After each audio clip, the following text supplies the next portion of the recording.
Assalamualaikum warahmatullahi wabarakatuh. Alhamdulillahilladzi hadana lihadza wa ma kunna linahtadiya laula an hadanallah. Laqad ja'at rusulu rabbikum bil haqq wa antilkumul jannah uristumuha bima kuntum ta'malun. Amma ba'd.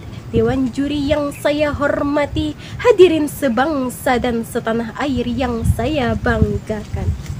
Alhamdulillah, dalam kesempatan yang insya Allah barakah ini, saya akan menyampaikan sebuah syarahan yang berjudul Amalanmu tergantung dari niat hatimu.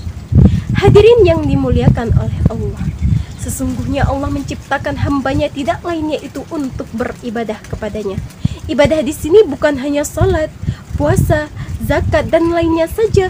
Bahkan amalan-amalan kebaikan pun itu termasuk dalam ibadah.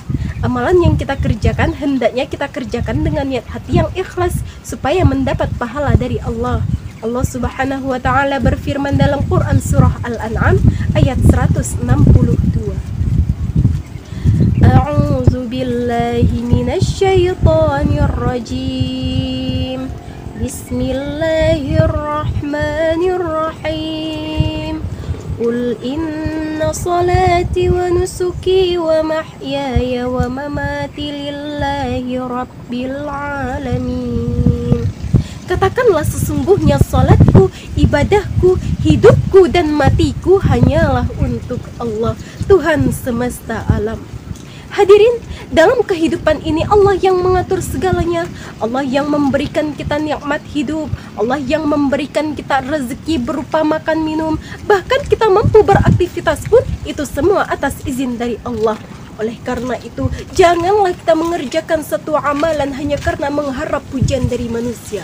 Karena apa yang diberikan manusia di dunia akan binasa, sedangkan amalan yang kita kerjakan dengan niat hati yang ikhlas akan memperoleh kebaikan dari apa yang kita kerjakan. Makna ikhlas apa? Yaitu mengerjakan segala amalan hanya karena Allah dan hanya karena mengharap ridha dari Allah. Rasulullah Shallallahu Alaihi Wasallam bersabda, Innamal a'malu binniyat wa innamal likulli imri'in ma nawa. Sesungguhnya segala amalan itu disertakan dengan niat, dan balasan yang akan Allah beri kepada seseorang itu berdasarkan niat hatinya. Jika kita mengerjakannya ikhlas karena Allah, maka Allah akan memberi pahala dan kebaikan pada kita. Tapi jika kita mengerjakannya semata-mata hanya mengharap pujian dari manusia, maka amalan yang kita kerjakan akan tertolak.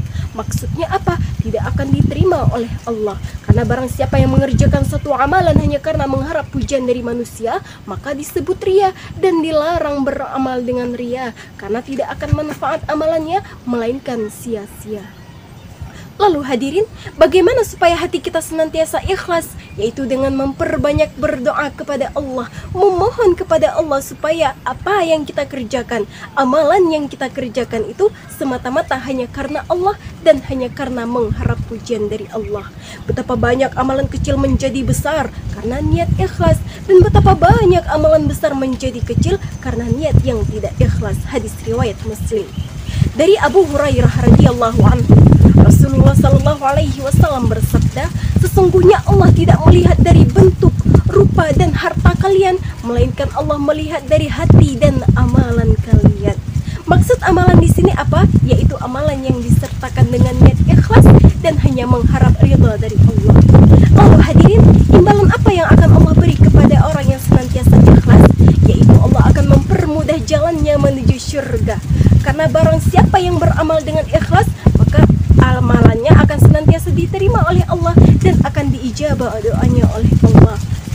Nah, bagi kita yang belum senantiasa ikhlas menjalankan amalan, tetap terus berdoa dan memohon kepada Allah supaya Allah memberikan taufik dan hidayah kepada kita.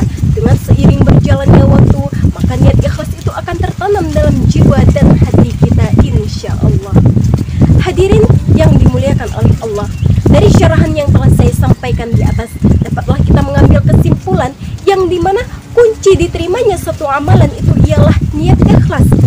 Sisihkan niat ikhlas itu dalam hati kita, dalam setiap amalan kita. Dengan begitu Allah mudah menerima amalan dan Allah mudah mengijabah doa yang kita inginkan. Semoga apa yang saya sampaikan ini dapat bermanfaat bagi saya sendiri terutama dan bagi hadirin sekalian. Akhirul kalam, unzur ma qala wa la tanzur man qala. Wassalamualaikum warahmatullahi wabarakatuh.